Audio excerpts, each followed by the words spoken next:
Pues buenas tardes, estamos en el Teatro Crítico, que no sabemos cómo vamos a titular, pero vamos, está alrededor de todos los problemas entre la teoría política y el derecho y todo esto de Trevijano, de Antonio Trevijano, y las cuestiones que tienen que ver con el sistema de materialismo filosófico. Entonces, hoy vamos a hacer estas tertulias, esta universalización de las tertulias que se ha producido ahora en Internet. Las tertulias que antes estaban en la radio y en la televisión, ahora ya es una cosa universalizada total y entonces vamos a tratar de estas cosas con Antonio Muñoz Ballesta, Hola, que buenas.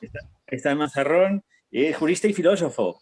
Sí, Y ahora explicaremos pues las razones de que estemos nosotros, que vayamos a conversar sobre estos temas, y Pedro Insua, que está especializado en temas universales. Entonces, nada, vamos a ver. Vamos a ver, el objetivo para hacer este teatro crítico es que, pues en las últimas semanas, en general ha pasado normalmente, ¿no? Pero en las últimas semanas, pues ha habido una serie de encuentros entre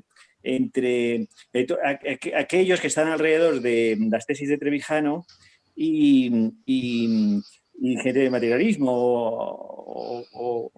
o más cercana al materialismo filosófico. Por ejemplo, pues hace un par de semanas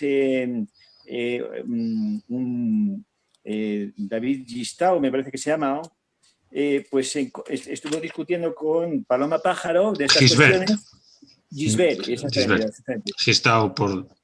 Rubén Gisbert. Eso es. Y entonces, claro, Paloma, yo creo que se sorprendió, ¿verdad?, de estar discutiendo estas cuestiones, ¿no?, de política, bueno, tiene otro tema. Ayer, por ejemplo, pues Pedro, hablando sobre estas cuestiones de Trump y lo del asalto al Capitolio, algo parecido, a mí, pues me han hecho objeciones sobre algunos comentarios de otro teatro crítico sobre las tesis de Trevijano, y en general Antonio tiene también en los encuentros que hace sobre... sí, Encuentro Humanidades y Filosofía. Invité a Trevijano en el año 2007. Ajá, Sí, y sí. hace poco estuviste con Pedro Manuel González, que es un jurista, que era también También, amigo de sí, Trevijano, sí. Y hace que presentó poco un libro, estuve ¿no? con Pedro Manuel González, que creo que es su discípulo principal, junto con Vicente Carreño. Marcos Peña también. Sí, Marcos también. Peña, que es abogado también. También, sí. Yo lo que conozco son a ellos, sobre todo a ellos dos, y creo que son los que completan su ciencia política. Yo conozco a Pedro, a Pedro y a Marcos Peña, que en cierta ocasión en el Ateneo, invitados por ellos mismos, fuimos Iván Vélez y yo, digamos, como para buscar el contraste, según ellos, con el materialismo filosófico. Yo soy especialista en la universalidad, entonces a mí me da igual cualquier... Yo como Luis, a mí me da igual el tema. Como Luis Carlos, que también es especialista en la universalidad. Somos católicos. Sí, eso es. Y entonces, pues nada, estuvimos allí y debatí. Está en internet también, se puede ver por YouTube, ese debate entre Iván Vélez y yo, por un lado, y Pedro y Marcos Peña por el otro, digamos. Y bueno, se veía cierto contraste, pero bueno, había puntos en común también, por supuesto, como todo. Sí, sí, hay puntos en común. Trevijano era un gran defensor de la nación y de la unidad de España, por ejemplo. Claro, eso era sobre todo lo que nos... Y eso habría que... Sí, claro. Claro, el problema que tenemos, yo lo he visto ya varias veces, ¿no?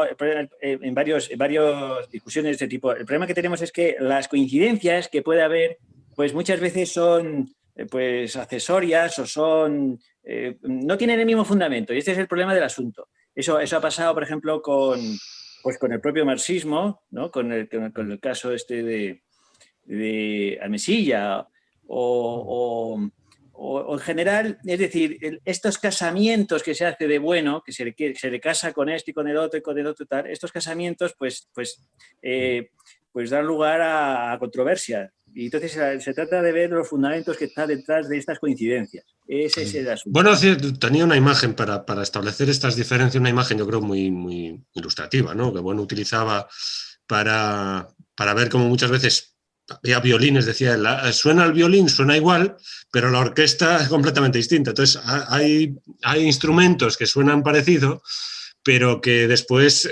la sinfonía es completamente diferente, ¿no? Entonces yo creo que es un poco por ahí. Es decir, hay, sí, instrumentos que se parecen, pero pues, claro, depende de cómo pongas las posiciones, como el cubo de Necker, o como hay muchas imágenes, ¿no?, que podrían ser ilustrativas de esa situación, ¿no?, de que las cosas son completamente diferentes, aunque las líneas coincidan, ¿no? Entonces, sí, por ejemplo, Lo Repúblico de Alberto Franceschi, tienen una página web sobre el Repúblico y está visto desde este punto de vista, ¿no? Pero también el Bacillelmo de Folgarinos, yo que también va por esa. Entonces, claro, es una cosa curiosa porque, vamos a ver, esto es realmente lo que tiene es una teoría política y una teoría del derecho, ¿no? Ese es el campo donde se mueve. Una teoría política que yo no sé exactamente qué diferencias tienen, porque yo le he oído a Trevijano decir que prácticamente son sinónimos, el derecho y la política, ¿no? Y eso es un problema que se puede discutir, pero... Y claro, nosotros no, nosotros tenemos un sistema filosófico. Entonces, si coincidimos en algo, en eso, pues hay que ver si las ideas que están detrás son iguales. Vamos a ver, a mi modo de ver, yo creo que no. Yo creo que a mi modo de ver, no. El fondo en el que se mueve Trevijano, por lo que yo he estado leyendo y por lo que he estado viendo y lo he estado oyendo, es completamente distinto. Es un fondo... Sí.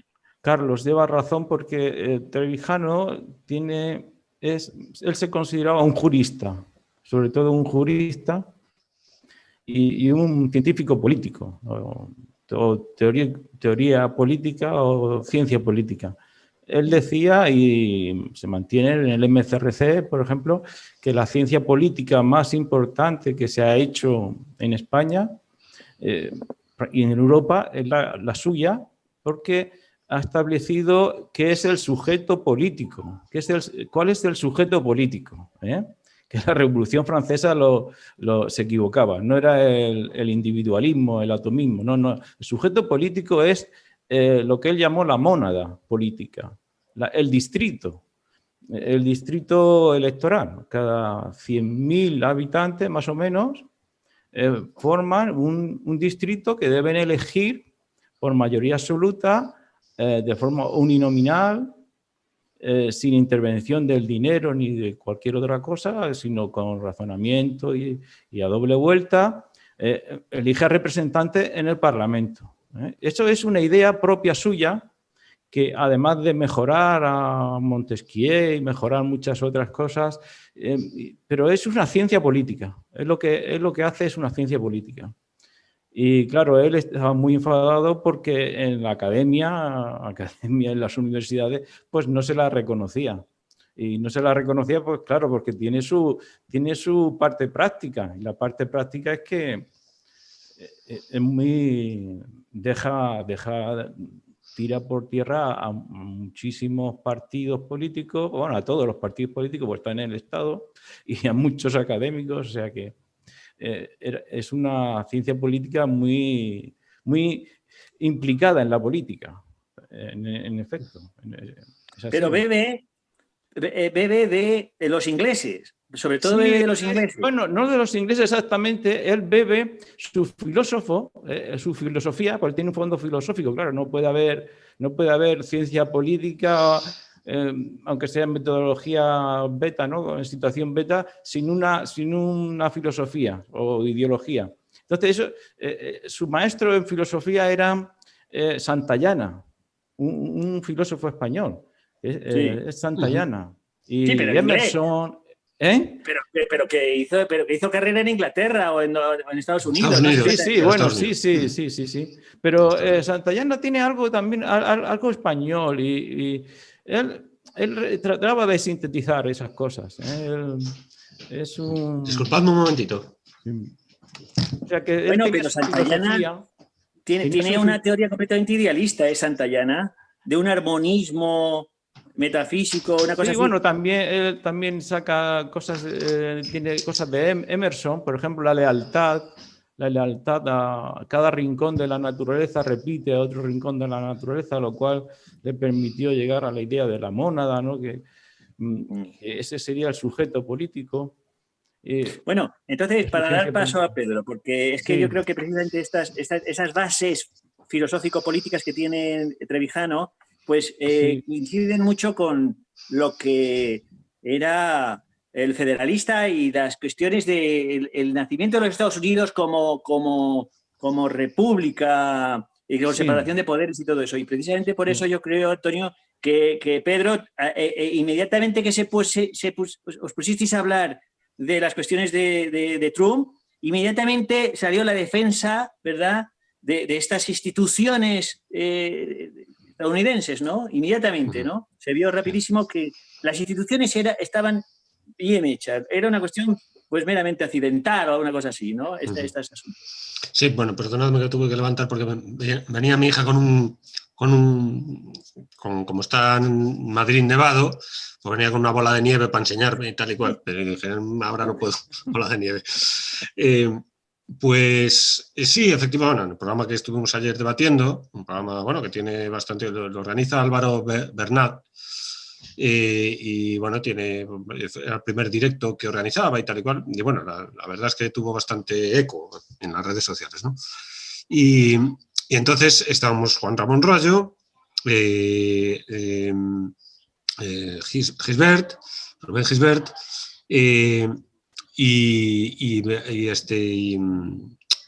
Jaro, su apellido, ahora no me sale el apellido, Jaro.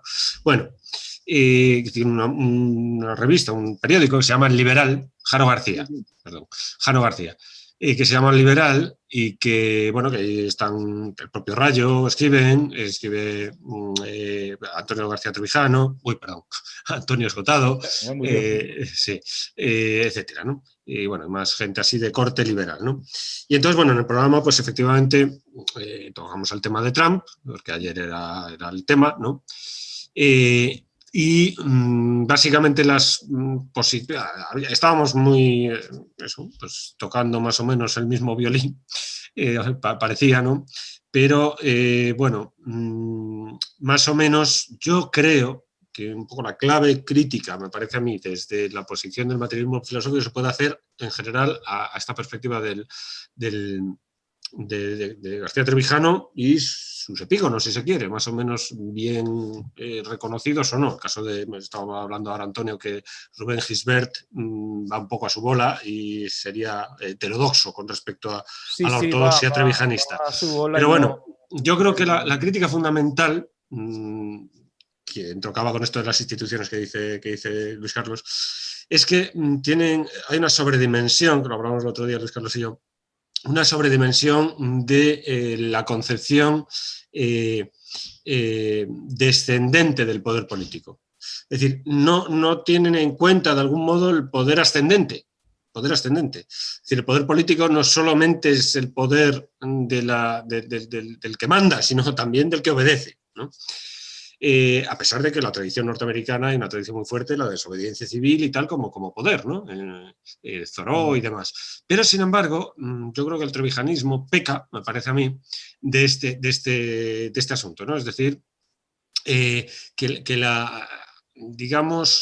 la forma, cierto formalismo, por lo tanto, ¿no? La forma de la democrática, digamos, es capaz por su propia estructura formal, es capaz de ordenar el Estado y la nación. Desde esa estructura, digamos, es capaz de ordenar, de mantener el orden, la autaxia, digamos, el mantenimiento del Estado, ¿no? Y entonces eso es lo que yo creo que se deja, digamos, comparece mal con la realidad política, por así decir. Entonces, a mí me parece que es más cierta, más verdad, hay más verdad, y esto sería una crítica, digamos, contra esa idea, ¿no? del sistema híbrido o el sistema mixto de Aristóteles. Es decir, yo confrontaría la idea que tiene Aristóteles de la sociedad política como un sistema híbrido, es decir, que todo sistema, todo Estado es una mezcla de organización entre oligarquía y democracia. Entre oligarquía y democracia. De tal manera que siempre va a haber grupos de poder que en la decisión política, digamos, pues empujen de una manera, de tal modo que y además esos grupos de poder oligárquicos tienen que engranar de algún modo con la sociedad en líneas generales, con la sociedad en general. De tal manera que un Estado, decía esto Mao, ¿no? Un Estado pues no puede soportar más de un 5% de desobediencia civil. No puede soportar más de... Entonces, sea como esté organizado, desde el punto de vista formal, desde el punto de vista de su organización política, de la forma de gobierno, en realidad es una mezcla entre oligarquía y democracia. Digamos, esos grupos de la organización del Estado tienen que ser capaces de arrastrar a la población si quieren mantenerse. Decíamos un clásico romano, ¿no? Es un lema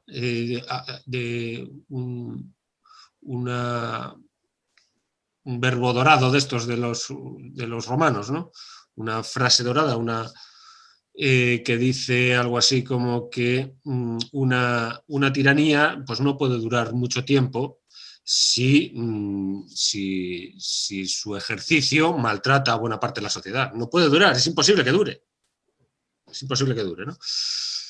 En resumidas cuentas, lo que quiero decir con esto es que esa exigencia, digamos, por parte del trevijanismo en general con la democracia, que busca la representatividad para ser realmente democrática, busca la representatividad mediante una serie de mecanismos burocráticos para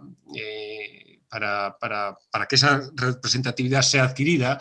Yo creo que es una exigencia que está basada en una falsedad, que es la siguiente, que es la impugnación de las democracias más o menos actuales como verdaderamente democráticas por no ser representativas. Yo creo que lo son representativas. Son representativas, que no tienen la representación esa que exige, bueno, son representativas, es decir, y la prueba está en que, por ejemplo, pues hoy en día, ¿el Partido Socialista acaso no es representativo de la sociedad española? El Partido Socialista Obrero Español no es representativo de la sociedad española. Lo han votado una serie de gente. Ha girado, y yo creo que esto es una prueba de fuego, su programa político, tal como se había presentado en las elecciones, Partido Socialista Obrero Español, Pedro Sánchez había dicho que no iba a pactar con Podemos de ninguna de las maneras, que perdería el sueño, que etcétera, ¿no? Que llegaría a estar insomnes si pactaba con alguien que había dicho que los presos del proceso eran presos políticos, etcétera, etcétera. 24 horas tardó en cambiar, en girar absolutamente y pactar con... ¿Cuánta gente del Partido Socialista que había votado ese programa salió a la calle para protestar contra Pedro Sánchez? ¿Cuánta gente? Entonces, la prueba de que es representativo es que no salió ni Dios. Entonces, seguía teniendo ese apoyo electoral, lo siguió manteniendo. No salió nadie a exigir, digamos, esa exigencia que decía Trevijano, ¿no? Que tienen que... nadie fue a exigirle, dirá Trevijano, hombre, ¿por qué no puede? Porque no sabe que... Sí, hay una sede del Partido Socialista. Pueden dirigirse perfectamente a esa sede y a reclamar su voto traicionado desde el punto de vista... Y no fue nadie. Entonces, ¿cómo que no es representativo? No sé si me explico con esto. Entonces, esos grupos de poder pues son los que organizan, claro, en el caso de España, pues tienen tal como aparece en la Constitución y tal como realmente ocurre, ¿no?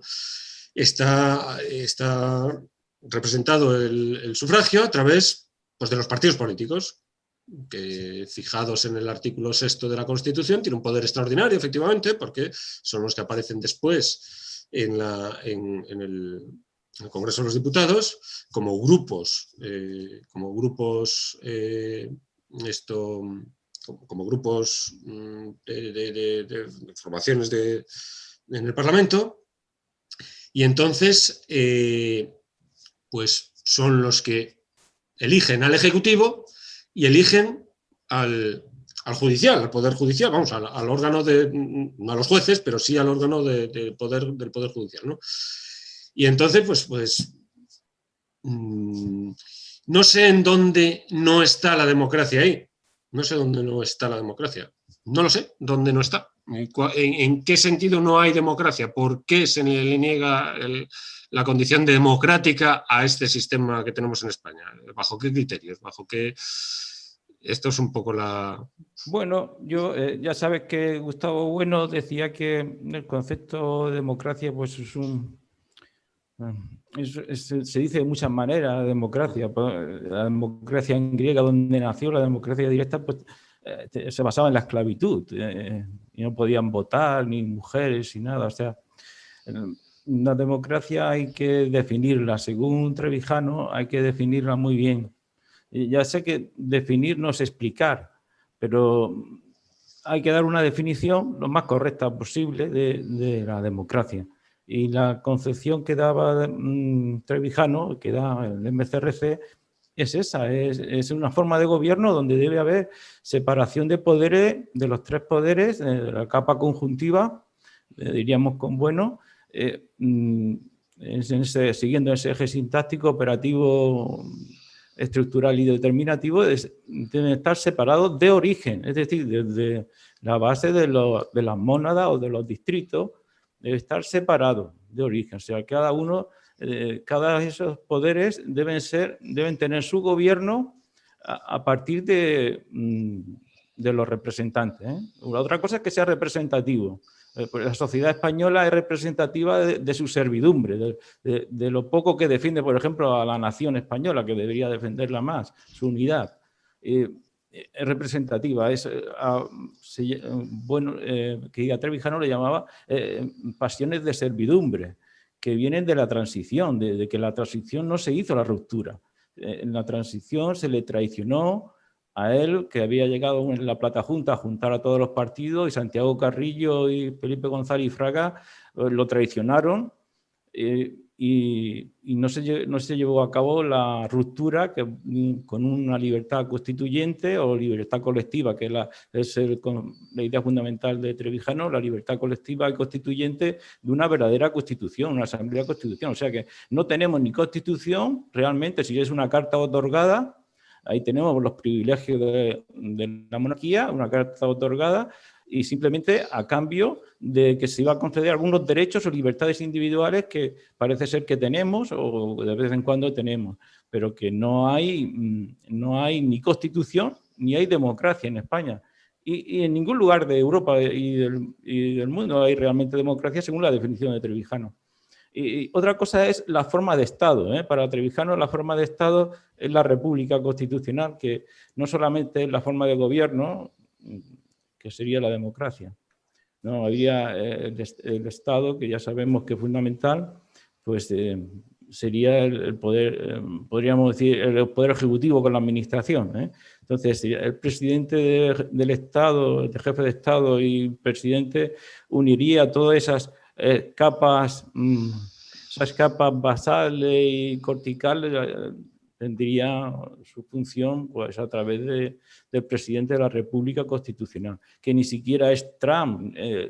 Rubén, el que ha mencionado, está equivocado, en mi opinión, en mi criterio, y también en el criterio de la teoría pura de la República, está equivocado, porque aunque se dice mucho entre los trevijanos, los trevijanistas, que es como modelo, pero también se decía Suiza, Trevijano también decía Francia, pero Estados Unidos tampoco es realmente una república constitucional, porque no se elige correctamente el poder al jefe del Estado, no se le elige correctamente porque se le deja que el poder del grande banco, de grande gente con dinero, influye en las campañas. Entonces, el que no tiene millones y millones de euros ni siquiera se le ve y se le puede votar, se le puede elegir. Y luego, el presidente de Estados Unidos puede hacer vetos al legislativo, cosa que no se debe hacer. Y hay otras razones, como la elección a dedo del presidente de muchos miembros del Tribunal Supremo, que tampoco debe hacerlo, aunque sea vitalicio. O sea que, aunque por suerte o por accidente Estados Unidos se parezca en muchas cosas a la República Constitucional, a la ciencia política que él decía, realmente no lo cumple. Y de hecho, los sucesos del Capitolio demuestran, en mi opinión, cómo ese populismo de Trump demuestra que eso no es una verdadera democracia ni siquiera es una verdadera República Constitucional, es una plutocracia. Una plutocracia. Pero entonces la democracia se dice de una sola manera para Trevijano, para Trevijano sí. Para Trevijano, y no existe de ninguna. Se dice de una, pero es claro, inexistente. ten en cuenta que para Trevijano se dice de una manera y todavía no se ha conseguido. Ya, por eso. Pero él luchó, Él luchó teóricamente y en la práctica para la ruptura. Y yo recuerdo que hay muchas coincidencias. Por ejemplo, Gustavo Bueno criticaba la partidocracia. Hay muchos vídeos de crítica a la partidocracia y la partidocracia es muy criticada por Trevijano. O sea, el estado de partido, es decir, que los partidos, por mucho que diga el artículo 6 de la Constitución que has dicho antes, que la organización interna de los partidos debe ser democrática, eso no tiene sentido. Si lo que tiene que ser democrático es el gobierno, no los partidos. Sí, por supuesto, no. Los partidos tienen que salir del Estado. ¿Qué es eso de que los partidos están... Un partido es una entidad privada, para empezar. Que eso, claro, en Estados Unidos es privado, pero claro... Y en España son... Cuando se forman grupos parlamentarios, claro, cuando deja de ser privado. Pero que Trevijano decía, debe ser privado, pero además no deben meterse los ricos. Porque entonces... pero una cosa, Antonio, los ricos. Yo lo que no termino de ver es ese tránsito al debe. Ese carácter prescriptivo y no fáctico, sino prescriptivo de cómo debe ser. Yo creo que bueno, digamos, a la hora de materialismo filosófico en general, a la hora de abordar estas cuestiones, ese debe sobra, digámoslo así, porque es un debe que está pidiendo casi siempre, lo que hace ese debe es pedir el principio, ¿no? Entonces, aquí estamos hablando de una serie de estados, 200 y pico estados, que se dicen democráticos prácticamente todos hoy en día, ¿no? Sí. Y cómo funcionan realmente, no cómo debieran de funcionar, sino cómo funcionan, igual que para las ciencias, ¿no? Popper y tal, ¿no? La ciencia debe de... No, pues es que no es una cuestión de prescripción, es una cuestión de cómo funciona realmente, ¿no? Entonces, yo entiendo que claro, la democracia efectivamente se dice de muchas maneras, no de una sola, sino de varias, ¿no? Y entonces pues, hay distintos tipos de democracia. Las democracias, por ejemplo, la norteamericana y la nuestra tiene elementos muy distintos en muchos componentes de esa democracia como forma de organización del Estado.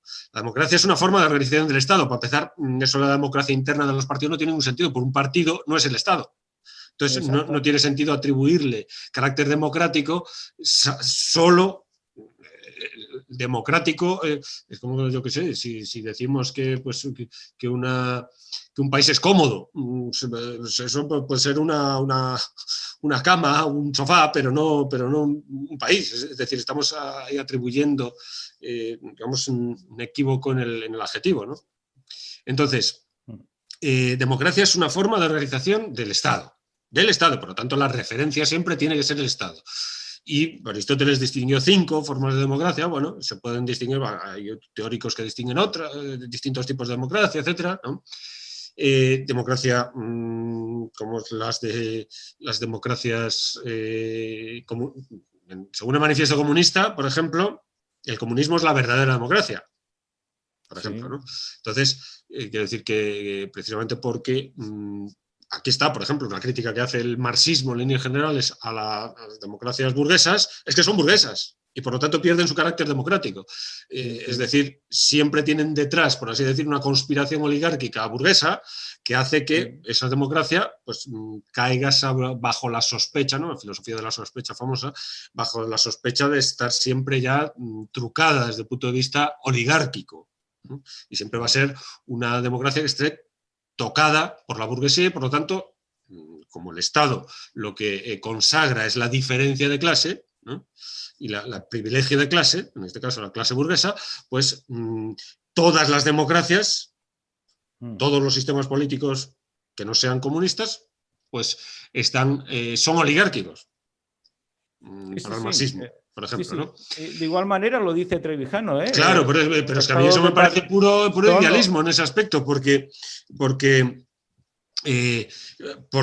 por este criterio, creo, aristotélico bastante real, bastante realista, de realpolitik. Es decir, toda democracia, todo Estado, no toda democracia, todo Estado es una mezcla entre oligarquía y democracia. Es decir, la tiranía más, el absolutismo más radical que podamos pensar, del Luis XIV, etcétera, pues tenía que contar con llamémoslo servidumbre voluntarios, llamémoslo como quieran, pero tiene que contar con la aquiescencia del poder ascendente, que es lo que decimos, la gente obedece. Y si obedece es porque el mecanismo está funcionando de algún modo, tiene algún tipo de... dice, no, es que no eran estados de derecho, esos son como que no tenían un ordenamiento jurídico perfectamente, como si el Estado de Derecho lo hubiesen montado el siglo XIX. Es decir, las leyes, en España, toda la legislación de Indias, son los romanos los que inventan realmente los estados de derecho. Entonces, la extensión del derecho romano a todo, y a partir de ahí empiezan a hablar del derecho humano, del derecho común, que es el derecho natural, es el derecho común, es decir, el derecho romano puesto generalizado, digamos, ¿no? Entonces, claro, buscar, sobre todo con ese carácter prescriptivo, una pura democracia que tiene, parece en Trevijano y Epígonos, tiene el carácter de asociarse con carácter de justicia. Es decir, pareciera como si no hubiera ningún tipo de sistema justo, digamos, ¿no?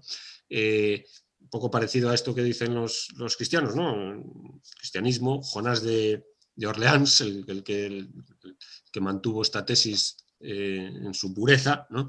Que decía que una vez que nace Cristo, todos los sistemas políticos anteriores quedan deslegitimados porque con Cristo nace la justicia, ¿no? Entonces todo lo anterior queda deslegitimado totalmente. Porque la justicia es la justicia cristiana y si no hay, no va más del agustinismo político, ¿no? Pues es una cosa parecida, es decir, ningún sistema político está legitimado, digamos, no hay un ordenamiento político. No hay. Porque no se deriva desde la ciencia política. No se deriva de la libertad política colectiva, porque esa es otra gran idea de Trevijano. O sea, la libertad, nosotros entendemos la libertad individual y pensamos que la libertad es eso, libertad individuales. Las libertades individuales son derechos, en realidad son derechos. El derecho de hacer tal cosa, si tú puedes, si te dejan, ¿no? Pero la verdadera libertad es la libertad política colectiva. Es decir, eso no ha existido nunca, según Trevijano. Ha existido, se ha producido históricamente en Estados Unidos a veces, pero de forma accidental.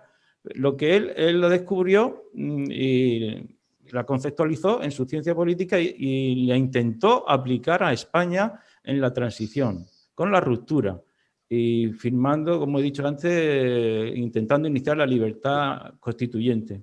Esa libertad política es que nadie puede ser libre realmente si si los demás no son libres. ¿Para qué? Pues para hacer la forma de Estado. Ya sabemos que Aristóteles muchas veces habla de democracia y república como si fueran iguales, ¿no? Pero a partir del Renacimiento y de la representación ya son democracia con representación, representativa. Entonces hay que decir muy bien lo que es la democracia, o sea, mejorar a Montesquieu y entonces establecer en esa libertad política colectiva lo que es una constitución realmente democrática y no tanto para la justicia, buscando la justicia, porque Trevijano sabía muy bien que la justicia es una utopía. Entonces, esos temas de justicia, él no entraba. La justicia en sentido material, más que democracia, formal, él distinguía democracia formal, por eso le llama democracia formal, lo que él pretende, y el MCRC, y democracia material, que es lo que pretendería, por ejemplo, Carrillo, ¿no? Sin embargo, él confiaba en que Carrillo, que, como el PC había luchado por la democracia, y no era del régimen, no era, porque todo el mundo sabe que el PSOE no existía internamente, que Felipe González estaba totalmente por Carrero, era un enviado de Carrero y de Carrero Blanco, ¿no? Entonces, todo eso para él fue una gran decepción, que Carrillo, el del PC, había que ver, eso tendría que estudiar la historia del PC español, porque se permitió que Carrillo viniera, se hiciese con el control del PC y hiciese todo lo que hizo, o sea, impedir la república, impedir la libertad constituyente. Eso fue un gran error. Que voy a romper mi papel de representante. Eso, ya estamos hablando mucho nosotros. De presentador. Yo no quiero ser presentador. Te hemos elegido. No, bien, me haces bien. Uninominalmente. Te hemos elegido uninominalmente. Vale. No, a ver, o sea, aquí hay como, yo estoy viendo que hay tres planos distintos. Uno, el personal. Parece que este señor se arrogó un papel en la transición y tal, y como no le salió y todas estas cuestiones que tenía con el rey y todo esto, él siguió ahí tras, y entonces al final ha dejado su herencia para que todos estos movimientos sigan adelante y tal, y desheredar a los hijos. Es decir, una cosa muy personal. Y además él hablaba siempre una cuestión muy personal. Siempre estaba, porque cuando hice, porque me traicionaron, una cuestión muy personal. Eso es lo primero que se ve, que es una cosa muy personal, que lleva muchos años defendiéndolo y que era IR, pues muy bien, ¿no? Él ha hecho hacer como... Otra cuestión es las cuestiones de detalle sobre lo de la República Constituyente y todas estas cuestiones sobre la separación de derechos, que todo eso se puede discutir lo que se quiera del asunto. Y otras las cuestiones filosóficas. Y entonces ahí a mí me parece que Antonio está explicando muy bien todas estas cuestiones de detalle sobre sus tesis, ¿no? Sí. Pero cuando te pone desde el punto de vista filosófico, o sea, yo creo que ahí patina en todos los sentidos, completamente en todos. Ni existe el pueblo, ni existe la verdad política, o sea, la verdad que él también... La verdad, o sea, vamos a ver, ni la libertad, ni el pueblo, ni la representación, ni la idea de representación pura, una representación, ni la democracia pura, ni todas estas cuestiones, todo eso no existe en absoluto. O sea, ni la separación de poderes. Actualmente no, actualmente no, pero en Antonio, es que ni existe ni puede existir jamás. Eso es pura ideología. Vamos por parte. Antonio, para Trevijano, pueblo... Espera que termine, Antonio. Sí. Que vosotros habéis hablado un buen rato. Venga. No, quiero decir que no es que no exista, sino que es que no puede existir. Eso es pura ideología. Es decir, déjame terminar. Sí. Quiero decir que es puro idealismo, completo idealismo. Es un idealismo al máximo.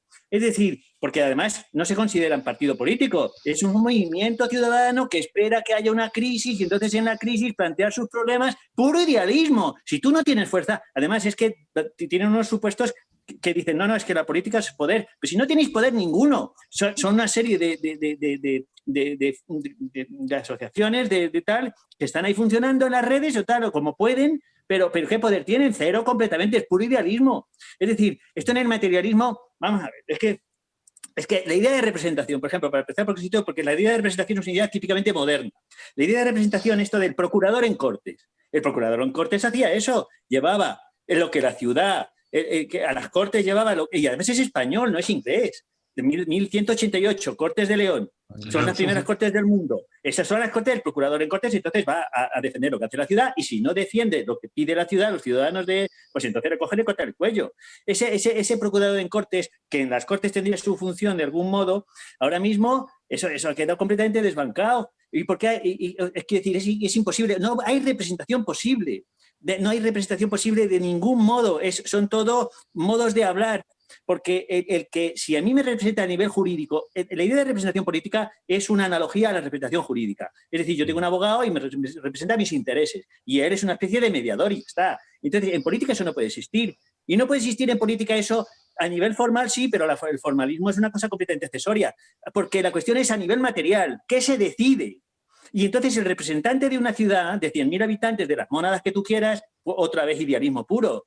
La mónada es una idea liniciana completamente pura, es espiritual, una vis espiritual, pero la cuestión es que no puede representar a nivel material. A nivel material no, ¿por qué? Porque las cuestiones que tienen que ver con el Estado están implicados otros estados y otras cuestiones. Entonces, ¿qué va a decir una ciudad, Burgos ahora mismo, si tuviera un representante en Cortes?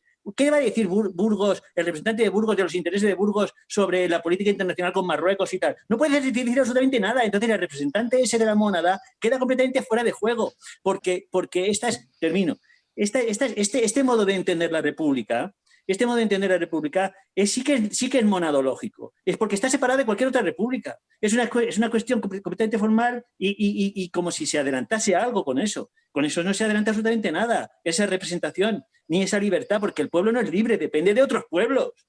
Pero completamente, y de otros imperios y de mercados económicos y de todo lo demás. O sea, esto de separación de poderes, para terminar, la separación de poderes es completamente absurda. Que todos los poderes tengan una policía, y entonces ya hay dos poderes en el Estado. Y si los jueces tienen una policía judicial y el Ministerio del Interior tiene otra policía, entonces ¿qué pasa? ¿Que se van a enfrentar dentro de la a darse palos y tiros dentro del Estado? Eso es imposible completamente. Y la financiación, o sea, quiero decir que no, es idealismo puro, y además el problema es que no tienen fuerza. Que queda muy bonito, sí, es que los poderes y tal, lo que tú quieras, pero queda muy bonito, pero es completamente idealista y completamente surrealista, por así decir. Ya está. No, vamos a ver, yo en cualquier caso, un momentito, ya te contestas tú, Antonio. La representación, claro, la idea de representación, efectivamente, tal como está planteada, como un representante en plan...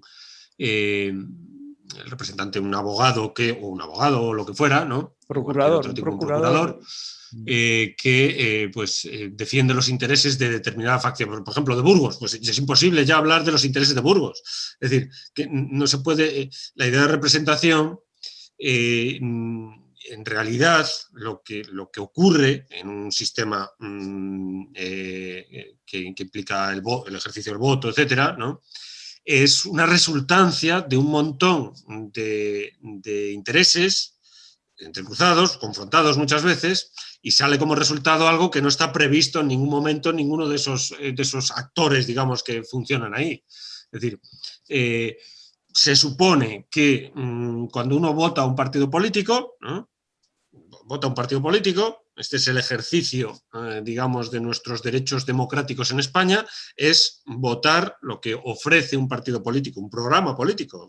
Y entonces cada uno vota a un partido político. Entonces de ahí sale una resultancia, un resultado, una resultancia, porque todo el que vota, dice, los españoles han decidido. No, los españoles no han decidido. Cada español ha votado a un partido que le parece y después, como resultado, un partido que es capaz de poner unas listas en un colegio electoral, que para ello ya tuvo que hacer una serie de operaciones que no tienen nada que ver con la operación de arrojar el voto, ¿no? Entonces, todos esos mecanismos, esas potencias, digamos, son las que como resultado sale unos señores sentados en un parlamento. Esto es así, sale ese resultado, que forman grupos políticos, grupos que representan, se supone, pues unas ideologías determinadas, más bien, ¿no? Con unas ideas de unas teorías de mundo que decía Hitler, ¿no? Unas teorías mundiales, unas teorías acerca de la concepción del mundo, y que se supone, pues, desde esas doctrinas, pues van a defender determinada organización del Estado. Que pues ese ejercicio, pues el ejercicio que se manifiesta pues, en los distintos poderes políticos, pues después puede ser impugnado, más o menos, impugnado desde, pues, con la obediencia o desobediencia, con el poder ascendente. Yo insisto en esta idea del poder ascendente. El poder ascendente es un poder. Y entonces puede influir. ¿Sabes lo que pasa con esto? Es que como diferencian entre república y repúblico, o sea, entre lo que es la república como tal y lo que es el movimiento, pues entonces la cuestión es que ellos se identifican con el poder ascendente, que es la sociedad civil, porque una cosa es el Estado y otra cosa es el Estado, que sería descendente, pero en cambio ellos se identifican con el poder ascendente. Ascendente, sí. Se identifican con el poder que es el constituyente. Ya. Sí, sí, Entonces, exacto, esa confusión, yo creo que esa es constante en ellos. Bueno, que no, ellos no confusión. Sí, pero vamos a ver, yo lo que trato de decir es que ellos solo contemplan al poder ascendente cuando la democracia es formalmente correcta, si no, el poder ascendente está como convidado de piedra, es una excusa, y entonces no funciona, no hay verdadera democracia porque el poder ascendente no está siendo reconocido por el descendente. Entonces, este es el criterio que manejan. Es decir, está ausente el poder ascendente, según ellos. ¿Por qué? Porque la democracia actual, las democracias actuales, son flatus vocis como democracias, no son democracias, porque no reconocen ese poder ascendente. Entonces, ellos forman organizaciones para que se reconozca ese poder ascendente y la sociedad civil, o como queramos llamarle, tenga realmente... y por lo tanto sus intereses se han llevado realmente a las instituciones del Estado. No, simplemente más o menos que la gente pueda elegir realmente. No, pero es que yo lo que creo es que la gente está eligiendo los mecanismos que tiene. El mismo Gustavo Bueno hablaba de la partidocracia y cómo... Bueno, pero es por lo que dice Luis, porque no hay una... Porque ese elegir no significa que la representación exista, que los intereses míos como mónada no pueden ser llevados porque se disuelven totalmente en la acción política. La acción política que implica la acción geopolítica y ahí no tienes ningún tipo de ¿qué representación hay del sujeto individual en la geopolítica? No, individual no. Ya he dicho antes que no, el individuo, eso fue un invento burgués de la Revolución Francesa y fue Sieyès el que traicionó al mandato imperativo, porque el mandato imperativo es lo que hace que sea verdadera representación, como en la vida privada, el contrato. Yo pero hago un contrato. La circunscripción tampoco, Antonio, la circunscripción tampoco... Sí, la circunscripción, según Trevijano, la circunscripción o distrito tiene su oficina y allí tienen que comparecer, lo dice la Unión Europea. La Unión Europea también dice que el representante del Parlamento Europeo tiene que tener su oficina en su distrito. Lo que pasa es que no lo cumplen. Y en ese... Bueno, pues ahí tiene que cumplir, tiene que hacer el mandato, es imperativo, cosa que la carta otorgada... El mandato imperativo es una institución medieval, propiamente dicho. El mandato imperativo.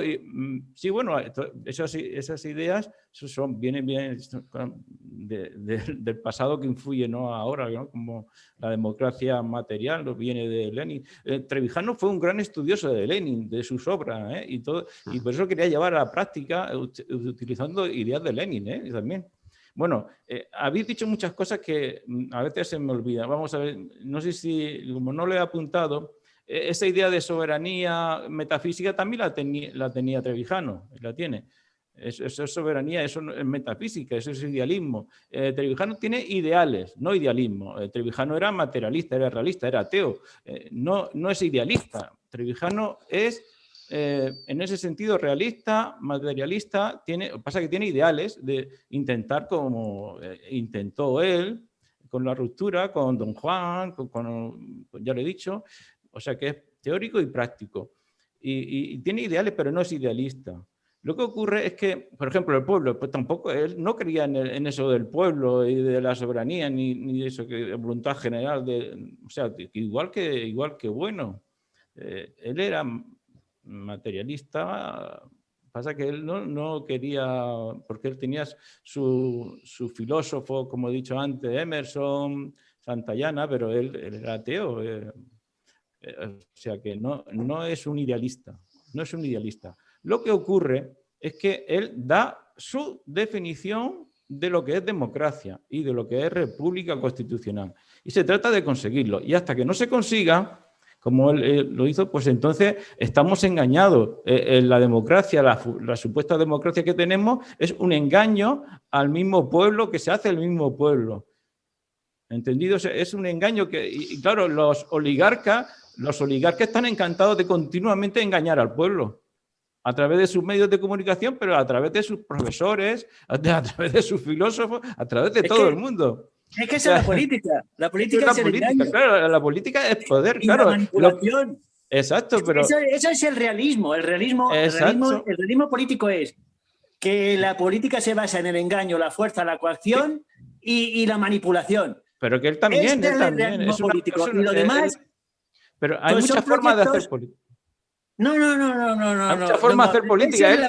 Su política su política, lo que llama mucho la atención es que él no es partidario de la violencia, como Trump, que no es partidario de la violencia.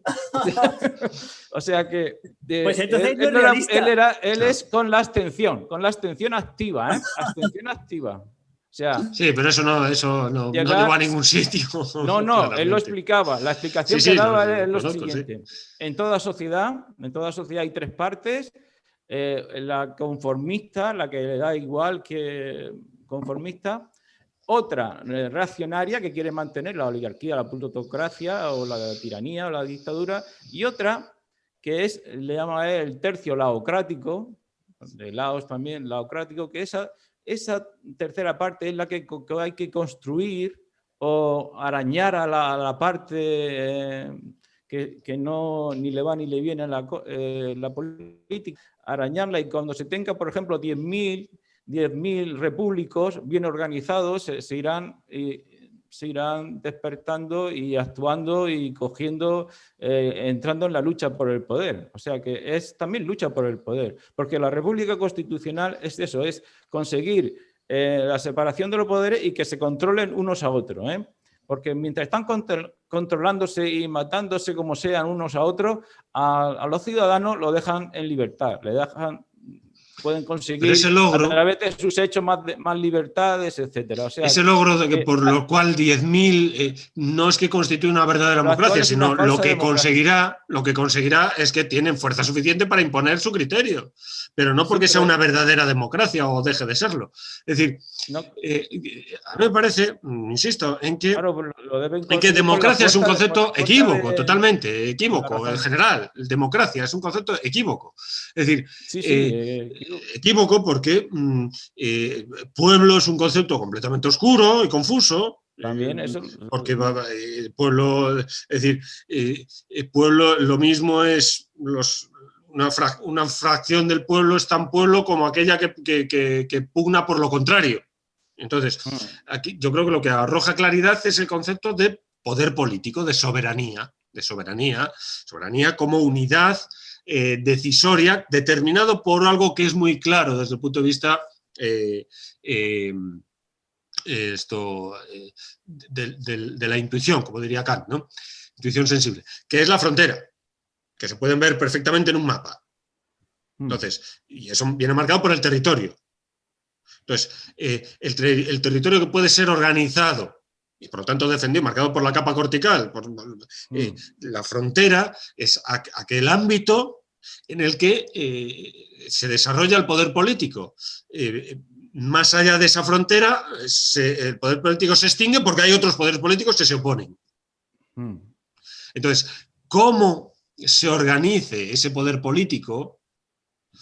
Desde el punto de vista de su adecuación para sostenerse, para mantenerse, pues es que el que tenga que ser democrático, esta prescripción, insisto, tenga que ser democrático, no tiene ningún significado desde el punto de vista del mantenimiento de ese poder político, no tiene ningún significado. Es decir, sea democrático, sea oligárquico, sea aristocrático, sea como fuera, si se mantiene ese poder, y se organiza la sociedad hasta el punto de que convergen sus partes, consigue mantener ese equilibrio, pues es un modo de organización adecuado. Sí, ¿Está? sí, Y sí, en la geopolítica. geopolítica, es decir, ese poder político, los estados no están aislados, implica necesariamente vinculación con otros estados porque desde el punto de vista de la exigencia no política, sino económica, sociológica, etcétera, etcétera, se requiere de la necesidad de otros estados funcionando por ahí. Y entonces, para el propio mantenimiento de la capa basal, digamos, requiere del tratamiento con otros estados, sea armónico, diplomático, o sea conflictivo, bélico, pero requiere del contacto con otros estados para mantenerse. Entonces, pero siempre manteniendo a raya sus límites, sus limitaciones, que no te invadan. Totalmente de acuerdo. Y además imponer cierta norma sobre los demás, desbordando tus propias normas, que sería el imperialismo, vamos a llamarlo así, genéricamente también, ¿no? También. Entonces, desde el punto de vista interno de la organización del Estado, pues lo que existe realmente, lo que existe en la Realpolitik es una mezcla inevitablemente entre facciones que más o menos orientan el Estado ideológicamente en función de ciertos intereses, frente a otras, siempre frente a otras. Sí, sí. Entonces, nadie está en contra del realismo político, ni siquiera Trevijano, ¿eh? No, él tenía ideales, pero no era idealista en eso. Pero Antonio, pero te voy a dar con un ejemplo de lo realista que era. Él siempre dijo que la carta otorgada del 78 nos iba a llevar a lo que estamos viviendo ahora, a la balcanización del Estado y de la nación española. Cosa que exactamente igual repitió en el año 2002 cuando invité en el Encuentro de Humanidades y Filosofía a Gustavo Bueno aquí al lado, en Puerto Mazarrón. O sea, exactamente igual. O sea, solamente tan realista que es que lo mismo, la balcanización, el cambio de frontera, de capa cortical, por ejemplo, es exactamente igual. Simplemente, ahora con Wikileaks, con los papeles de Wikileaks, de que está ahora también de Luis Assange tan de moda, que viene como realmente el hombre que iba a conseguir la ruptura en la transición era Trevijano, que los servicios secretos de la CIA habían llamado Maverick. Y vienen los papeles, se puede ver en Wikileaks. O sea, el único que podía haber, si hubiera triunfado sus ideas de libertad política colectiva, no tendríamos ahora este problema de balcanización de partidos separatistas en el Congreso, por ejemplo. Pero el tema ahora mismo es una falsa democracia, es una falsa democracia. El tema de la democracia como exigencia, digamos, de la política, sí, ahora solamente esto, Carlos, ya, es el tema de la nación, del principio de la nación, el principio contemporáneo de nación. Ahí es cuando aparece el problema de la democracia y su carácter representativo y demás. Hasta ese momento es el poder civil, representado por el príncipe, por las monarquías en líneas generales, y cuando se compromete a la nación como alineada a la soberanía, cuando la soberanía pasa a la nación, el concepto de nación es un concepto antropológico, que políticamente tienes que dominar. Y eso es lo difícil. Y entonces ahí aparece la democracia como problema. ¿Cómo participa la nación políticamente? Toda la nación políticamente, se supone. Antes el poder soberano estaba en el rey, pero ahora está en la nación. Entonces ahí es donde se produce, pero se produce ideológicamente, en buena medida, porque la nación nunca va... La nación concepto antropológico, prima facie y además constantemente, oblicuamente cobra sentido político, pero es ideológico también, desde el punto de vista ideológico. Sí, Pedro, la cuestión es lo que decías antes, que si es una democracia formal o es una república formal o lo que sea, eso es justo lo contrario del materialismo, que sea formal, porque el materialismo precisamente se opone al formalismo. En la esencia misma del materialismo es oponerse a los formalismos. Y entonces el formalismo, la esencia misma del materialismo, Antonio, es oponerse a los formalismos. Y entonces cualquiera que se arrogue el carácter formal de algo está desvinculándose de los problemas materiales. Y entonces, ¿y dónde está el formalismo en esta concepción de la República? Pues que se queda en la capa conjuntiva. Solamente aceptados de dos poderes, el legislativo y el ejecutivo. Y esos son los que tienen que estar enfrentados, porque ni siquiera le dan carta de poder al judicial, que propiamente no es un poder dentro del Estado. Entonces, ¿dónde está realmente el Estado? En la capa cortical. Lo demás es un formalismo, es un puro formalismo conjuntivo. Pero la clave del Estado está en que hay 9 poderes, 3, 6, 9, y los ascendentes 18. Esos son los poderes. Y entonces estos grupos de presión que dice Pedro, estos grupos de presión están en torno a estas cuestiones de estos poderes, que son los partidos en el Ejecutivo, que son el poder judicial, porque tiene poder, y la Constitución, y todas estas cuestiones de los juicios que se hacen, bueno, pero luego sobre todo el poder basal, que es el territorio, que es donde está la economía, que es donde está la gestión de los medios públicos, y es donde está el dinero. Y la nación asentada, es donde está la nación, es decir, la gente que nace en el territorio. Esa es la clave total. Claro. ¿Y por qué no puedes tener en cuenta?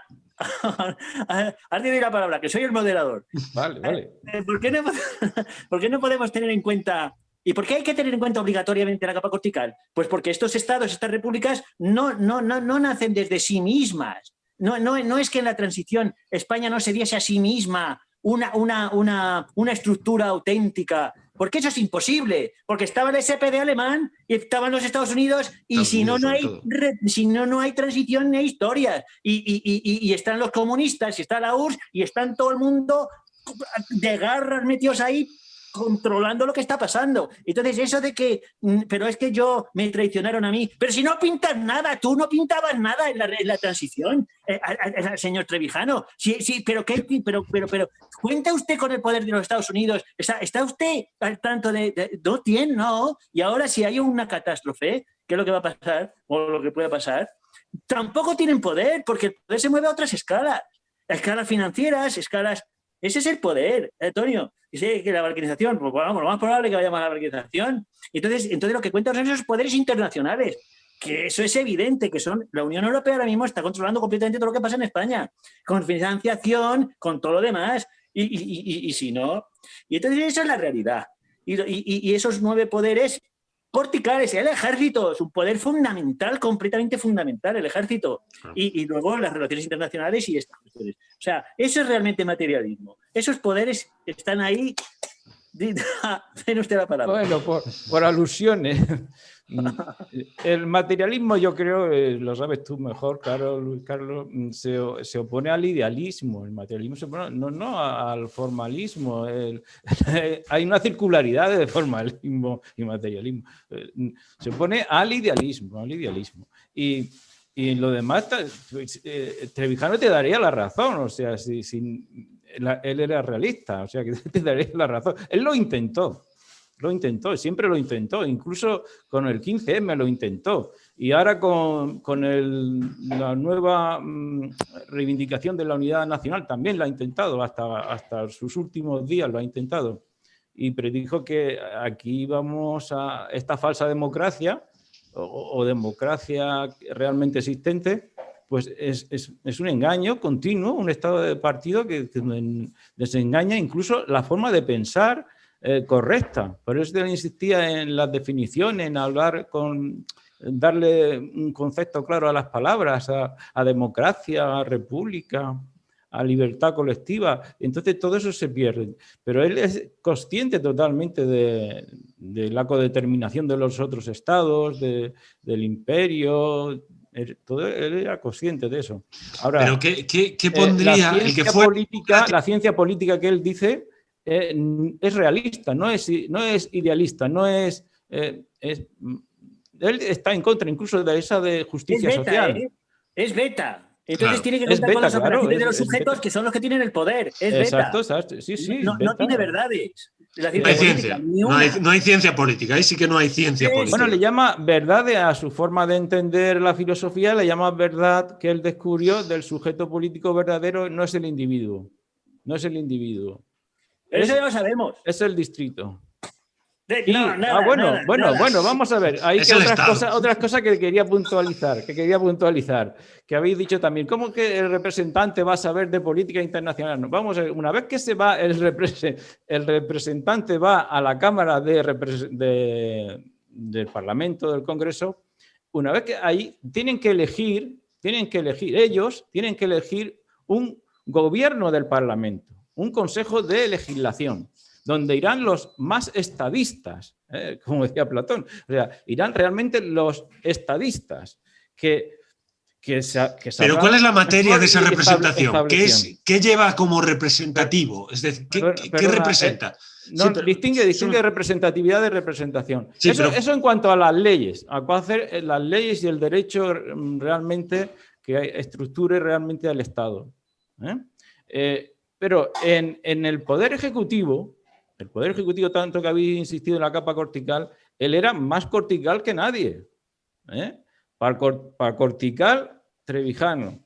¿Por qué? Porque una vez que se elige correctamente, una vez que se elige al jefe del Estado y jefe de gobierno, al mismo tiempo al presidente de la República Constitucional, es el encargado de la capa cortical, del poder militar, del poder de representante del Estado y de la nación en otras potencias y en otros estados.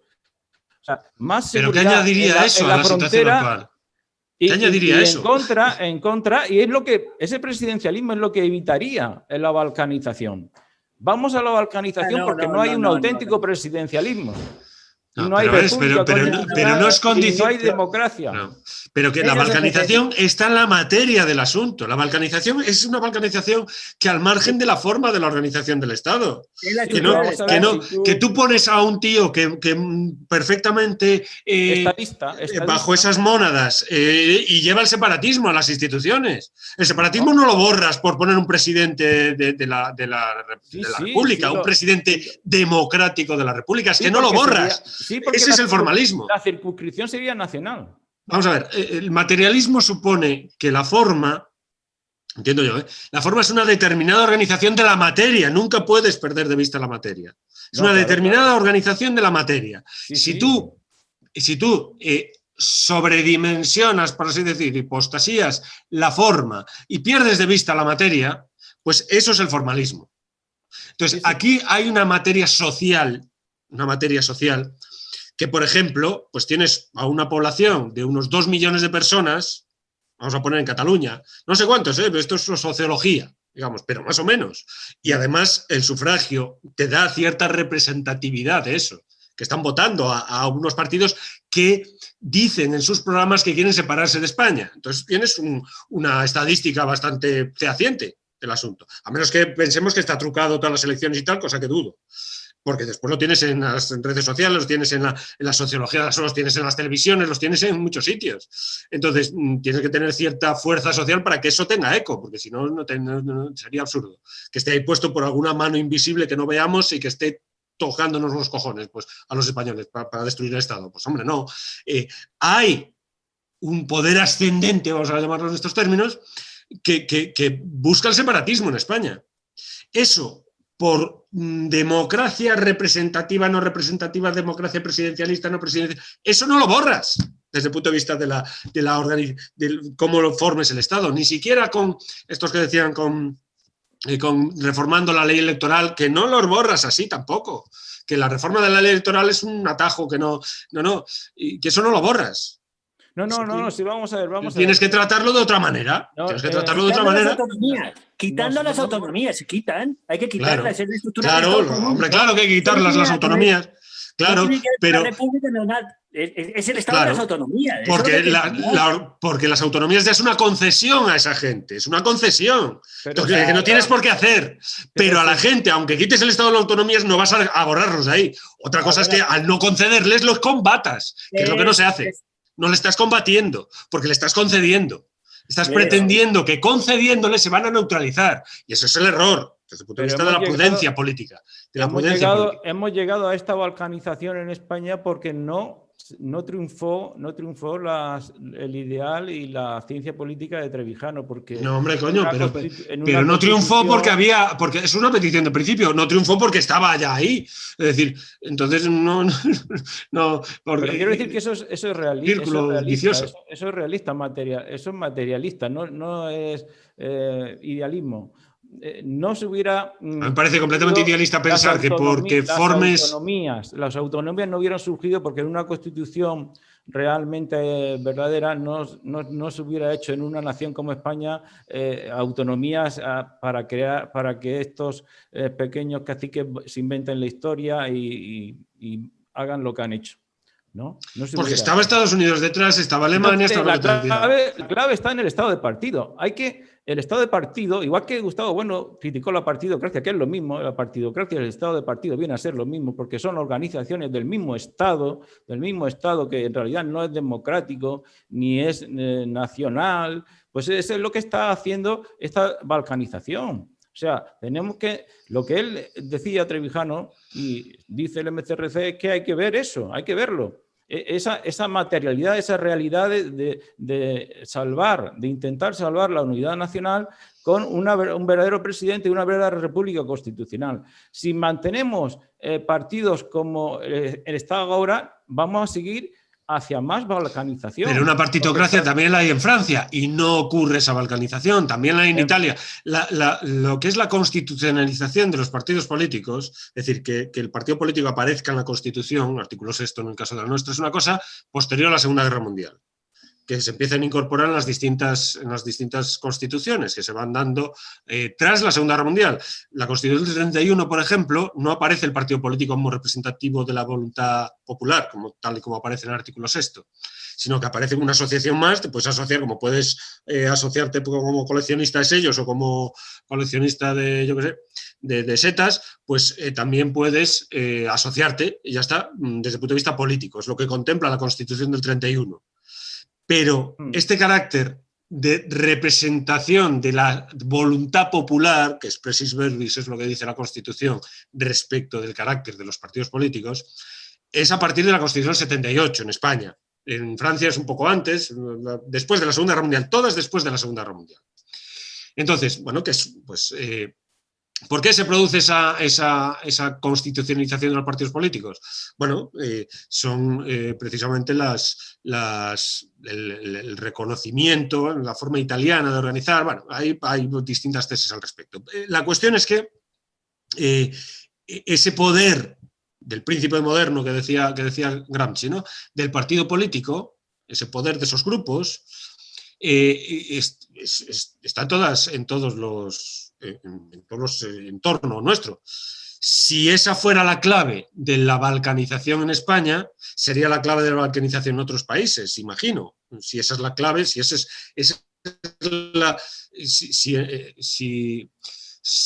es lo que produce todo digamos, lo que dispara el proceso de balcanización en España, pues en Italia tendría que producir exactamente igual. ¿Por qué no se produce? Pues porque responde a otras cosas, porque esa no es la causa, ni mucho menos. Y además, de nuevo, eso es lo que pone en la Constitución, pero es un formalismo otra vez. Es decir, el partido político tampoco representa la voluntad popular, porque la voluntad popular es irrepresentable, porque no existe tal voluntad popular. No se puede representar en ningún sentido. Yo te lo digo en términos jurídicos, te lo digo, Pedro, y también a Luis, términos jurídicos se debe a un jurista alemán, Leichhold, que estableció habló directamente del estado de partido. Es decir, el problema que tenían en la Segunda Guerra Mundial es que evitar que surgiesen de nuevo el nazismo y parar al comunismo, como siempre, parar la revolución comunista. El totalitarismo famoso del partido único. No se entendería el fascismo, sino el fascismo surgió y el nazismo para parar al comunismo. Para parar al nazismo y para parar al comunismo, Leichhold y juristas alemanes, positivistas, no tuvieron la mejor idea que meter al partido político en el Estado, en la estatalidad, no la Constitución. Porque la intención era... Es un órgano más del Estado. Claro. Entonces, para si evitar la corrupción, fusión del Estado con el partido único. Exacto, del partido único se pasa a varios partidos, pero son del Estado. Sí, sí, y de la En nación, realidad, esto es importante. Porque eso ha sido consentido por Estados Unidos. Estados Unidos debería haberse opuesto a eso, porque en realidad aquí tenemos varios partidos que en realidad son todos del mismo Estado. O sea, da igual tener un Estado con un partido como Franco que tener lo que tenemos ahora, un Estado con varios partidos que ha hecho la balcanización, o sea, un disparate, ¿no? Entonces, ¿cómo solucionar eso? Pues volviendo a la República Constitucional y echar a los partidos dentro echarlos del Estado, igual que del Poder Judicial, de la autoridad judicial hay que echar a los políticos. Pero que no ¿cómo echas al PSOE del Estado? Con libertad constituyente, sí, y una constitución que lo establezca con varios. ¿Y con cuántos? ¿Y cómo llegas ahí? Sí. Y además, ¿cuántos misiles? ¿Cuántas divisiones? Los estados de partido en Europa sí están fomentando la balcanización. Lo podéis comprobar en la historia reciente, desde la unificación de Alemania, cómo los demás estados han ido balcanizándose. Yugoslavia ha estallado, Italia también tiene muchos problemas. Italia, o sea que no solamente en España, Italia también tiene muchos problemas. Francia también se está dando incluso. Pero Francia, pero sí, solo Italia podría compararse algo al norte, pero eso lo liquidaron enseguida. En Alemania y en Francia no se puede equiparar, no se puede equiparar para nada. El partido más fuerte alemán con visos separatistas es el partido bávaro y tiene un 5% de votos en Baviera. O sea, pero no llega siquiera al 5%. O sea, que no se puede comparar con las. Sí, pero no se puede comparar con la situación. Y los Landes tienen también mucha. Sí, pero que ya existía antes también. Estamos diciendo que el factor determinante, no sea el único, estamos diciendo el factor determinante, no es que sea el único, de por qué hay balcanización en España, pero un factor determinante. Igual que en el Poder Judicial, ¿por qué no hay independencia en el Poder Judicial? Siempre puede haber soborno a un juez. Como dice ¿no? Federico Jiménez Los Santos, siempre puede venir dinero del narco de Venezuela o de donde sea y comprar a los jueces, comprar a cualquier juez del Supremo en sentencias de lo que sea, ¿no? Que todos tenemos en mente. Siempre puede suceder eso, pero si tú pones obstáculos como que los políticos en el Congreso no nombren al Consejo General del Poder Judicial, no nombren al fiscal general, no nombren a los miembros del Tribunal Supremo. O sea, por arriba siempre hay a los mismos políticos con sus marionetas de juez y magistrado que a veces ni siquiera han hecho carrera judicial, puestos por ellos para defender su sistema de estado de partido dentro del partido, porque ¿no sabéis cuánto dinero ganan los partidos con el Estado? Si viven de ello, viven del Estado. Pero vamos a ver, Antonio. El problema es la estatalización. El problema es la estatalización. El Poder Judicial no va a ser nunca independiente. Jamás de los jamases. Hombre, nunca. Siempre hay prevaricación. En cuanto siempre se puede dar la prevaricación. Pero hay que poner obstáculos. Hay que poner obstáculos. A ver, si independencia quiere decir que el Poder Judicial, el Poder Legislativo, el Poder Ejecutivo, vamos a hablar de los tres clásicos, aunque son esos 18 que se distinguen, porque hay muchos más, pero el diplomático, etcétera, el militar, el gestor, etcétera. Si esos poderes, si la independencia quiere decir que están en instituciones diferentes, pues eso desde Grecia hasta la actualidad y pasando por todas monarquías absolutas, hay independencia, hay digamos, pero de si eso quiere decir independencia, si eso quiere decir independencia, de manera funcional, lo que están representados esos poderes en distintas instituciones, en distintas instituciones.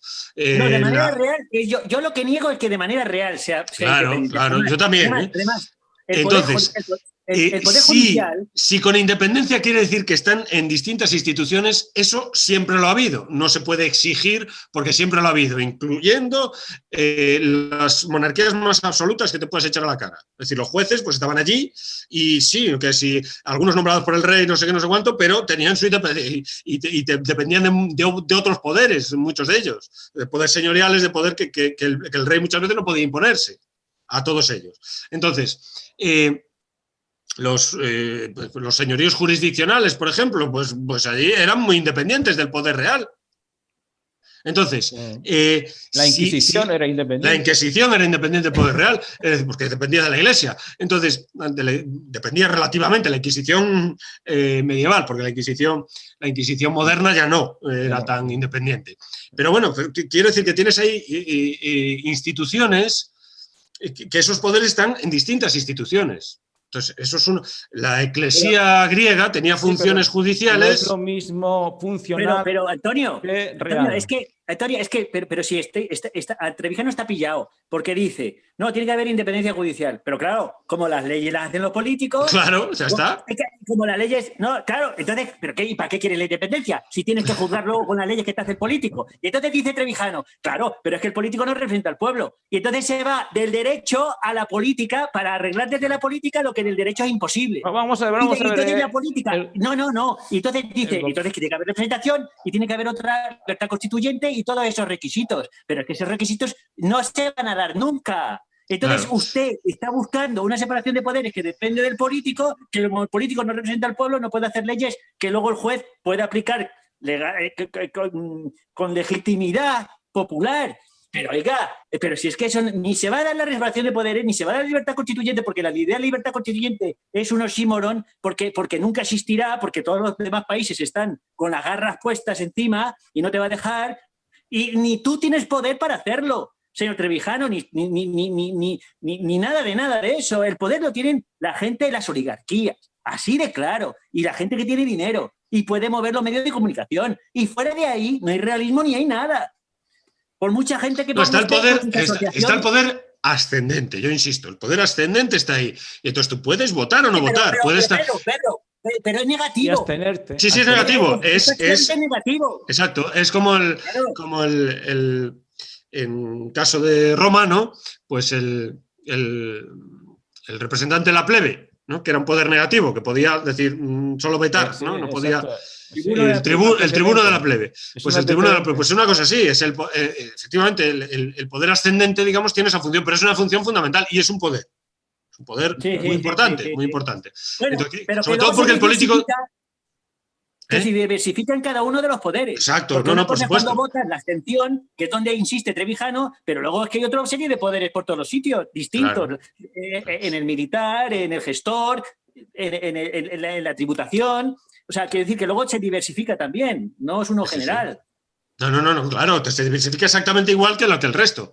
Entonces, en el mismo punto por punto, digamos, se diversifica biunívocamente con los demás poderes. Es decir, es ascendente respecto de los 9 poderes descendentes, pues hay unos 9 poderes descendentes. Ascendentes, perdón.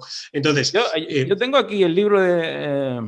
la reedición, las obras completas, ¿no?, de panfleto. Aquí mismo, como sabéis, habla de que el poder ejecutivo, el poder legislativo, el judicial, tiene sus relaciones con otros, incluso en diagonal. Aunque se distinguen, por eso digo, si eso quiere decir independencia de los poderes, pues exacto, sí, claro. No es una independencia, una separación que quiere decir que ya no tiene nada que ver, ¿no? Es una separación, precisamente una forma de componerse, no de forma corrupta, sino de forma incorrupta, de forma jacobina de la virtud. Esa forma de relación de esos poderes, ya sean 3, ya sean 18, ¿entiendes? Es una forma nueva de relación, es lo que dice Trevijano. Y el poder judicial o facultad judicial no lo elige el pueblo, que es una abstracción, lo elige los mismos miembros de los que saben de lo jurídico. Saben de lo jurídico, saben de derecho romano, para entendernos, saben de derecho romano en nuestro continente. porque el anglosajón es otro sistema de leyes, van por el antecedente, etc.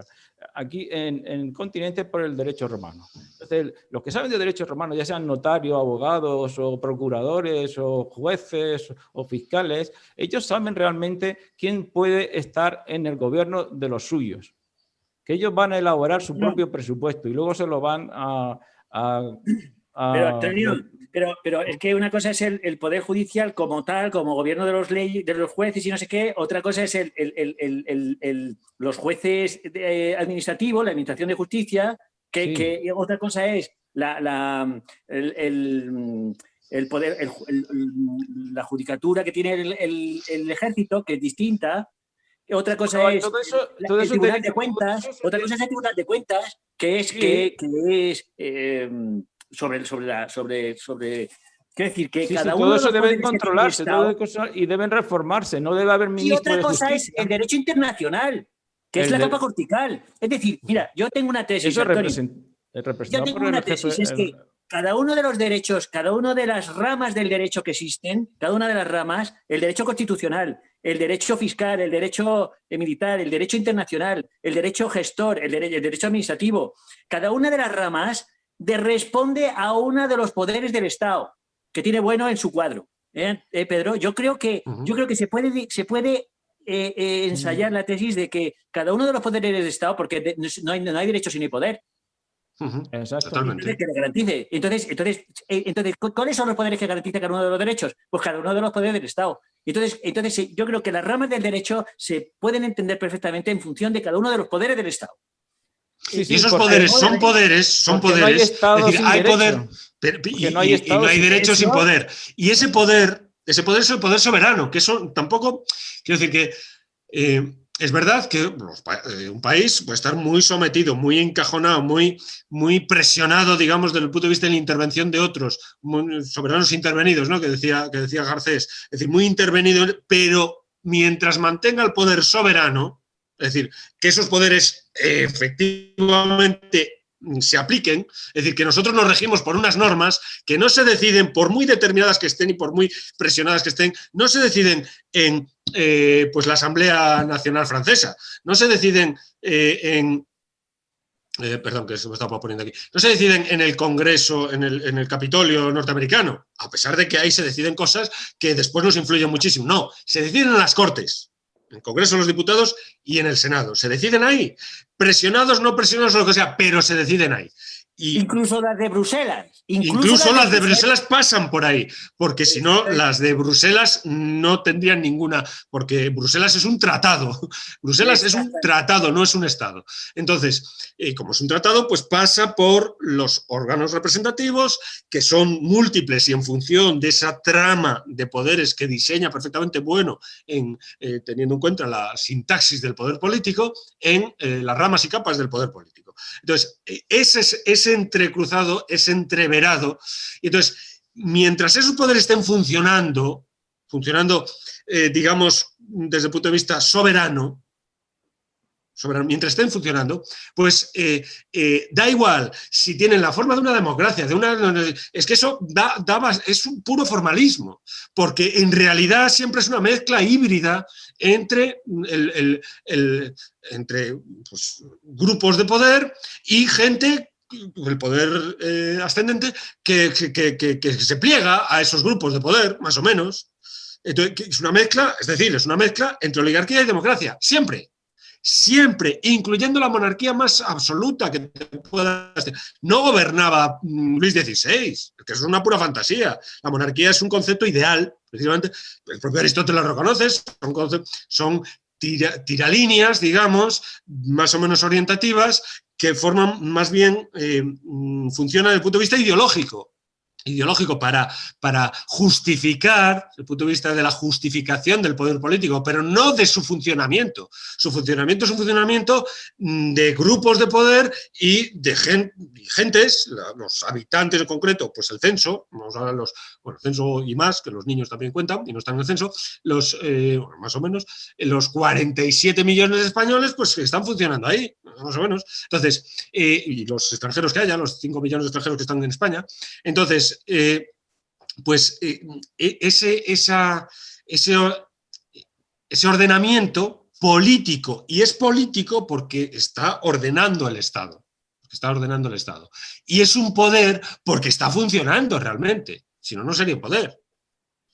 Es decir, si España fuera un país completamente manejado, es decir, el poder ascendente no tuviera ningún papel, vamos a decirlo así, los grupos de poder fueran puros títeres en manos de poderes extranjeros, pues España sería un Estado fallido, llamadlo como quieras, una pura quimera, que puede que llegue a serlo, pero sería una quimera, no sería un Estado.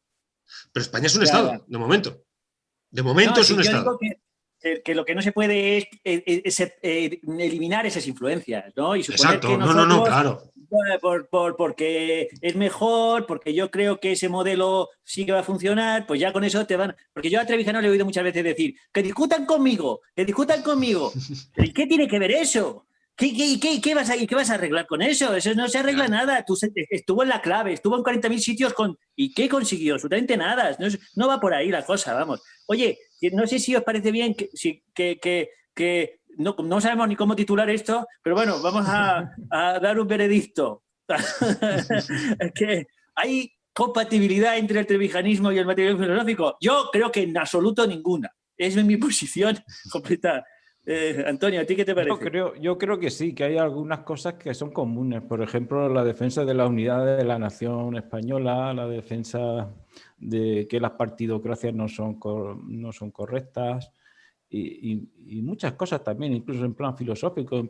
Yo considero que sigue siendo realista, Trevijano, porque todas las cosas que habéis dicho, él no las niega, él simplemente quiere su proyecto, que se vea su ciencia.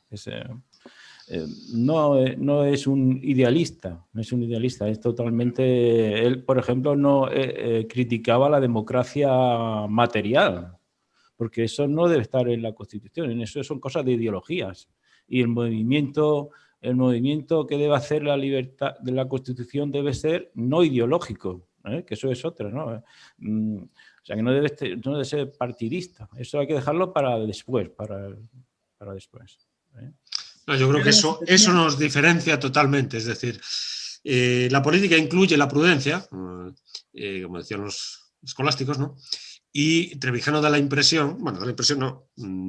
entiende que hay un formato político que debe quedar, entiende el que puede incluso quedar completamente al margen de las ideologías, al margen de la materia social, de materia nacional, social, cultural, etc.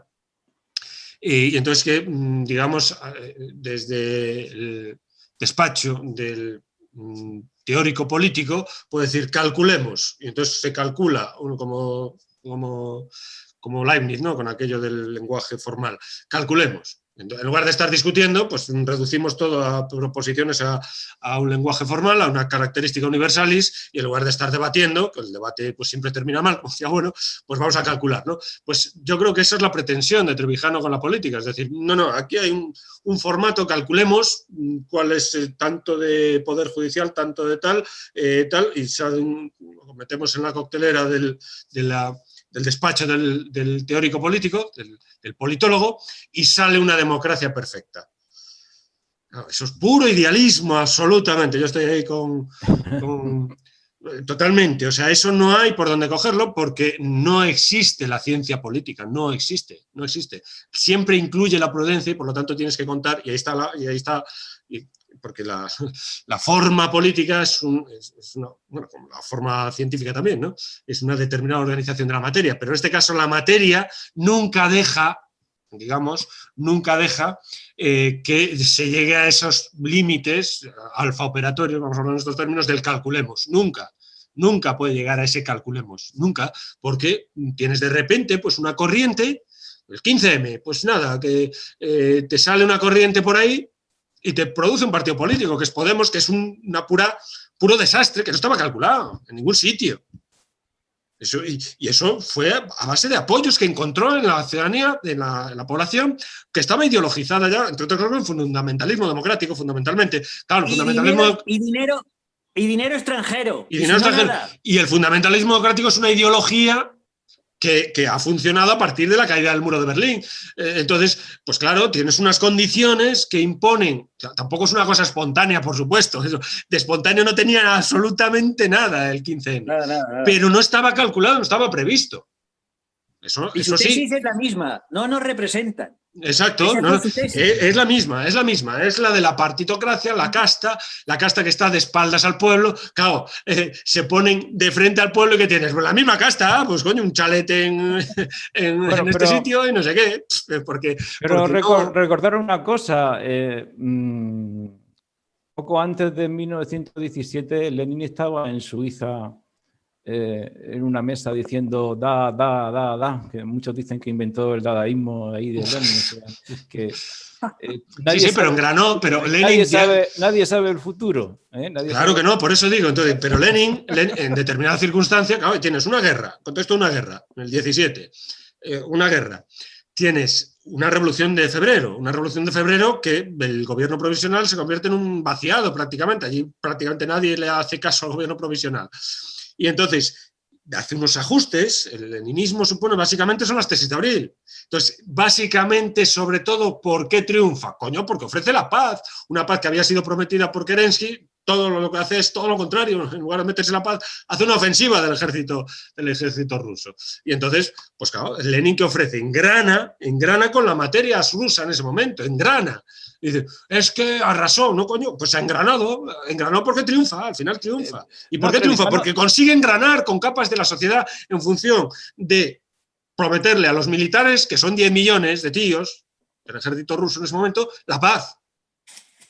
A los campesinos la tierra y a la industria y tal, pues a los obreros la industria. Entonces, claro, pues, y a Alemania la paz. Y a Alemania, igual, que es el poder extranjero, la paz. Exactamente igual Trevijano, lo que pasa es que le salió mal. Y con un coste, la paz de Brest-Litovsk enorme, ¿no? Pero que después recupera puestos. Entonces, tienes que engranar socialmente. También Lenin lo intentó varias veces. También en 1905 y luego esperó o sea que...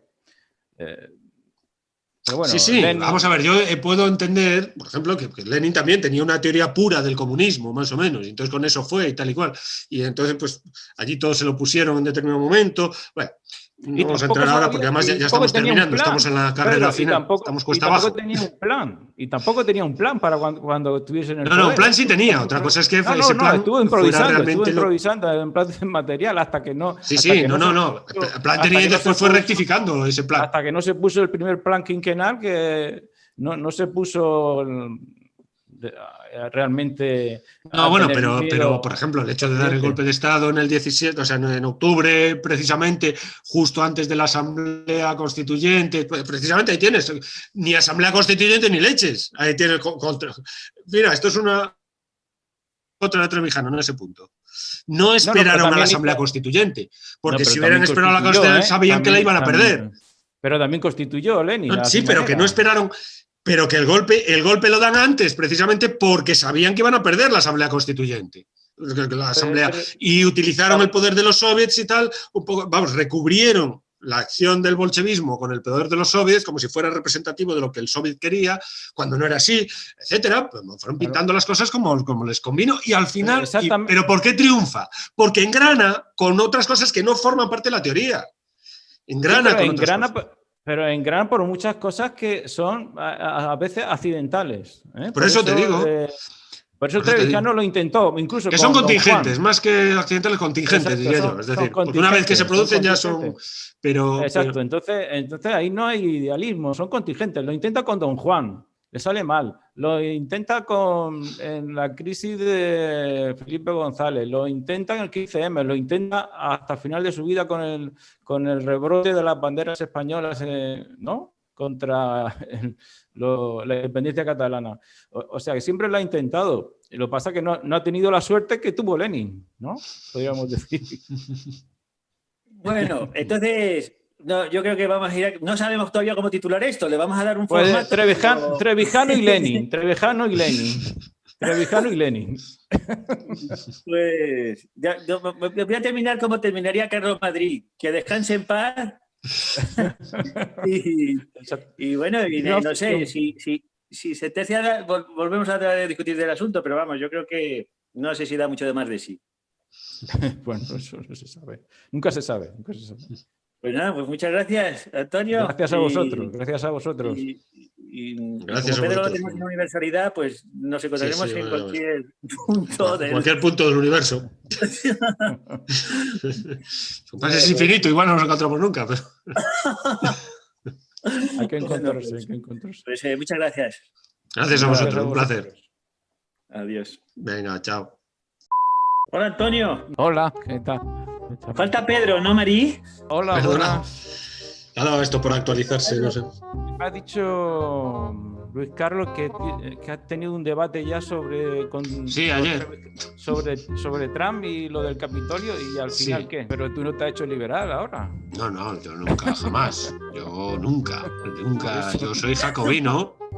Yo soy jacobino como Robespierre. Gracias a ti, Marí, que Gracias, Marí. nos enrollamos Gracias. aquí. Seguís grabando, ¿no? Ah, vale, esta parte la cortas. Yo es que quería empezar a los insultos, pero si estás grabando me tengo que cortar. No, pero que ha estado bien, ¿eh? Porque mira, Antonio, cómo se lo sabía de primera mano todo, ¿no? Sí. Gracias, Pedro. Venga, un abrazo. Gracias. Chao. Adiós. Chao, Mari.